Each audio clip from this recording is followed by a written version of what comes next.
মেহমান দাওয়াত দিলে আগের দিন রাতে যদি কিছুটা কাজ করে রাখা যায় তাহলে কিন্তু অনেক সহজ হয়ে যায় এবং অনেক কিছুই করা সম্ভব হয়। তো আজকে আমি মেহমানদেরকে দুপুরে কি খাওয়ালাম এবং বিকালের নাস্তায় কি আইটেম করেছি সবটাই আজকে আপনাদের সাথে শেয়ার করব। আসসালামু আলাইকুম, কেমন আছেন সবাই? আশা করছি যে যেখান থেকে আমার এই ভিডিওটি দেখছেন সবাই ভালো আছেন, সুস্থ আছেন। আর আমিও আরেকটি নতুন ভিডিও নিয়ে হাজির হয়ে গেলাম। তো আমার বাসায় কিছু মেহমান আসবে, তাদের জন্য কিছু রান্না বান্না করব। যদিও কিছু মেহমানকে জিজ্ঞেস করা যায় যে কি খাবে, সেই অনুযায়ী আসলে রান্না করা যায়। আসলে সবাইকে জিজ্ঞেস করা যায় না, কিছু কিছু মেহমানকে জিজ্ঞেস করা যায় যে কি খেতে চাচ্ছে বা কি করবো তাদের জন্য। তো আমার অবস্থা সেই রকম। তো যাই হোক, যা যা খেতে চেয়েছে আমি করার চেষ্টা করছি। তো এখানে শুটকি ভুনা করব, তার জন্য শুটকিগুলো কেটে কুটে সুন্দর করে রেখে দিব। একদম টমেটো, তারপরে রসুন, শুটকি একদম সিদ্ধ করে আমি ভিতর থেকে কাঁটাটা ফেলে নিয়েছি। যেহেতু লইট্টা শুটকির ভিতরে একটা কিন্তু শক্ত হাড়ের মতো থাকে, ওইটা দাঁতের নিচে পড়লে আমার কাছে ভালো লাগে না, এই জন্য আমি একটু হালকা সিদ্ধ করে ওইটা ফেলে দিই। তো যাই হোক, এখানে মাংস কেটে রেখেছি, মুরগির মাংস আগেই কেটে রেখেছিলাম, আর গরুর মাংসটা আমি কেটে সুন্দর করে রেখে দিব। আর এইদিকে আমি কিছু শিট বানাচ্ছি নাসোসের জন্য। তো শিটগুলো তো আর আজকে ভাজতে পারবো না, যেহেতু হয়ে যাবে, মচমচার ভাবটা থাকবে না। এই জন্য আমি শিটগুলো বানিয়ে তারপরে এগুলাকে কেটে কেটে সুন্দর করে নর্মাল ফ্রিজে রেখে দিব, আগামীকালকে এগুলাকে ভাজবো। আর মেহমান আমার কাছে বিকালের নাস্তা হিসাবে পিৎজা খেতে চেয়েছে আর নাসোস খেতে চেয়েছে। তো যাই হোক, সেই জন্য আমি নাসোসের শিটগুলো বানিয়ে সুন্দর করে এই যে শিট কেটে কুটে রেখে দিব, শুধু আগামীকালকে বিকালবেলায় ভাজবো।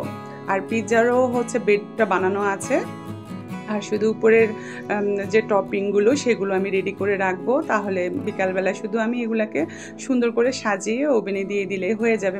অর্ধেকটা কাজে আমি রাতে করে রাখছি, আর দুপুরবেলা সকালে ঘুম থেকে উঠে বাকি কাজগুলো শুরু করবো। আর এগুলো আমি রাতেই করছি। তো নাফিসার আব্বু বাচ্চাদেরকে খাওয়াই দিল, ও আবার সুন্দর করে সব গুছিয়ে টুচিয়ে ফ্রিজে রেখে দিয়েছে। ওই কাজগুলো আমাকে আর করতে হয়নি, তো আমি আমার কাজগুলো করেই যাচ্ছিলাম আর কি, যতক্ষণ লাগছে। কারণ এগুলা খুবই ঝামেলার কাজ, এই শিট বানানো, এগুলা কিন্তু অনেক সময়ের প্রয়োজন।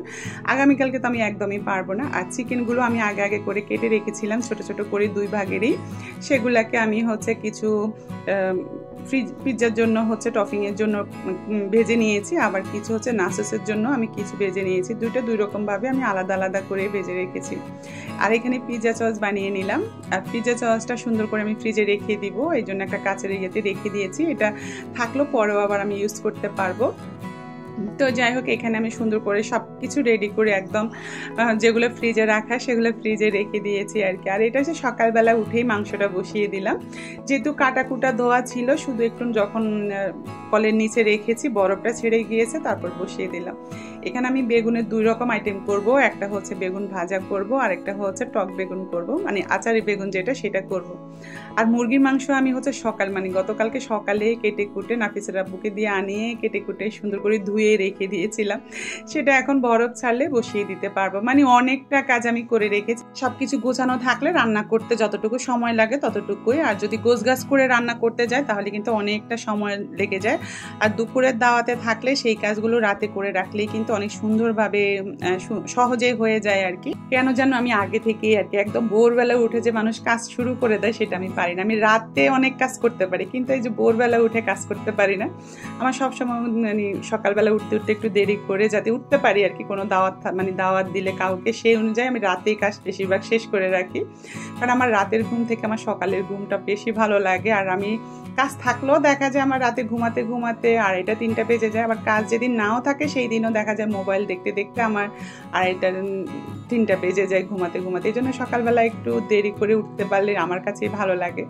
তো যাই হোক, এই পাশে আমি মুরগি ভুনাটা করে নিচ্ছি। এখানে একদম ছোট ছোট করে আমি মুরগিগুলো আগেই তো কেটে রেখেছিলাম। তো এখানে সব ধরনের মশলা দিয়ে দিলাম, সাথে একটু সয়া সস দিয়ে ভালো করে কষিয়ে নিয়েছি। আর এখন টক দই দিয়ে আবার ভালো করে কষিয়ে নিয়েছি। আর যতটুকু পানি বের হয়েছে তার মধ্যে সিদ্ধ হয়ে গিয়েছে মাংসটা। আর উঠানোর আগে একটু টমেটো সস দিয়ে দিলাম, বাস হয়ে গেল। আর এটা এইভাবে মুরগির মাংস ভুনাটা আমার কাছে অনেক বেশি ভালো লাগে। আর এখানে করব আচারি বেগুনটা। তো তার জন্য আমি পাঁচফোড়ন দিয়ে দিলাম, সাথে পেঁয়াজ দিয়ে একটু আদা রসুন দিয়ে ভালো করে নেড়ে ছেড়ে তার মধ্যে একটু হলুদ, একটু মরিচ, একটু জিরা গুঁড়া, অল্প একটু পানি দিয়ে তারপরে আমি মশলাটাকে ভালো করে কষাতে দিয়ে দিব। আর এটা থেকে হলুদের গন্ধটা চলে যাবে, তো ভালো করে একটু কষিয়ে নিচ্ছি। আর একটু শুকনা মরিচও দিয়ে দিয়েছি, গোটা শুকনা মরিচ। আর এটার সাথে আমি তেঁতুলের কাঠ দিব, কেউ চাইলে এখানে দেখা যায় আচারও দিতে পারে। তো আমার কাছে আমের আচার আছে, তারপরেও আমি এখানে তেঁতুলের কাঠ দিয়ে করলে আমার কাছে বেশি ভালো লাগে। আর এই পাশে আমি শুটকি ভুনাটা করছি, তো বেশি করে পেঁয়াজ দিয়ে দিচ্ছি। আর এটার মধ্যে শুটকি ভুনাটা, লইট্টা শুটকি ভুনা কিন্তু যেভাবেই করি সেভাবেই ভালো লাগে, যে কোনো শুটকি। তো আমরা বেশিরভাগ লইট্টা শুটকিই খাই, তো এই জন্য দেখা যায় লইট্টা শুটকি দিয়ে আমি এই ভুনাটা করি। তো বেশি করে পেঁয়াজ দিয়ে দিলাম, আদা রসুন, আদাটা আমি বাটাও দিয়েছি, আবার অনেকগুলো আমি বড় রসুনগুলোকে দুভাগ করে কেটে নিয়েছি। তো সেগুলো দিয়ে আমি এখন সিদ্ধ হওয়ার জন্য রেখে দিয়েছি এক পাশে, মানে এক পাশে চুলায়, আরেক পাশে হচ্ছে এই যে আচারের বেগুনটা আমি ভালো করে এখন মানে তেঁতুলের কাঠটা দিয়ে এখন ভালো করে নেড়ে চেড়ে এখন বেগুনগুলো দিয়ে দিচ্ছি। আর বেগুনগুলো কিন্তু অত বেশি নাড়া যায় না, গলে যায়, যেহেতু আগে থেকে আমি অল্প একটু করে ভেজে রেখেছি। তো বেশি একটা নাড়াচাড়া করা যাবে না, শুধু একটু উল্টে পাল্টিয়ে তারপরে হচ্ছে চিনি দিয়ে উঠিয়ে ফেলবো আর কি। এই যে এখানে আমার রসুনগুলোও মোটামুটি ভালো করে সিদ্ধ হয়েছে, তারপরে আমি শুটকিগুলো দিয়ে দিলাম। আজকে আর শুটকি আলাদা করে ভাজলাম না, যেহেতু আমি রাতে এটাকে সুন্দর করে সিদ্ধ করে পরিষ্কার করে রেখে দিয়েছি। তো এখানে আমার আচারের বেগুনটা হয়ে গিয়েছে, আর এখানে আমার শুটকিগুলো সুন্দর মতো হয়ে যাচ্ছে। আর খিচুড়ির সাথে কিন্তু শুটকি ভুনাটা অনেক যায়, যে কোনো ভর্তা বা ভুনা এরকম। তো ভর্তা করা যেহেতু সময় ছিল না, এই জন্য শুটকি ভুনাটাই করেছি। এটা আমার হাতের, এটা সবাই অনেক বেশি পছন্দ করে। আর এখানে গরু মাংস ভাবছি একবার ভুনা করব, পরে ভাবলাম যে না একটু আলু দিই, কারণ বাচ্চারা তো দেখা যায় সবই শুকনা, খিচুড়ির সাথে আবার একটু ঝোল হলে খেতে ভালোই লাগে, এই জন্য আলু দিয়ে আবার একটু ঝোল দিয়ে দিলাম আর কি। আর এখানে খিচুড়ি চাল ডাল মিশিয়ে নিয়েছি। তো এখানে আমি 1.5 কেজির মতো পোলাও চাল নিয়েছি, প্রায় 1 কেজির উপরে আমি মুগ ডাল নিয়েছি। তো নিয়ে ভালো করে মিশিয়ে নিলাম। অনেক সময় দেখা যায় মসুর ডালও সাথে দিয়ে, আজকে আর মসুর ডাল দিব না, শুধু মুগ ডাল দিয়েই করব। তো এখানে আমি মশলাগুলো দিয়ে এখন চাল ডাল দিয়ে ভালো করে ভেজে এই যে পরিমাণ মতো পানি দিয়ে দিলাম। তো মোটামুটি আমার সব কিছু হয়ে গিয়েছে, শুধু বেগুন ভাজাটা বাকি আছে। আর এখানে মাংসটা, আলুটা সিদ্ধ হতে যতক্ষণ, মাংসটা তো আগে আমি সিদ্ধ করে নিয়েছি। তো আলুটা সিদ্ধ হলে একটু হালকা বা ঝোল কমলে আমি তুলে ফেলবো। আর এখানে কাঁচামরিচ দিয়ে এখন বলক আসার জন্য রেখে দিব। আর এই পাশে আমি এই যে বেগুনের মধ্যে হলুদ, একটু মরিচ আর একটু জিরা গুঁড়া দিয়ে লবণ দিয়ে ভালো করে মেখে রাখবো। খিচুড়িটা হয়ে গেলে তারপরে গরম গরম বেগুনটা ভেজে নিব আর কি। আর আপনাদের সাথে তো বলাই হয়নি কাদেরকে দাওয়াত দিয়েছি, আমার আব্বা আম্মা ভাই বোন সবাইকে দাওয়াত দিয়েছি।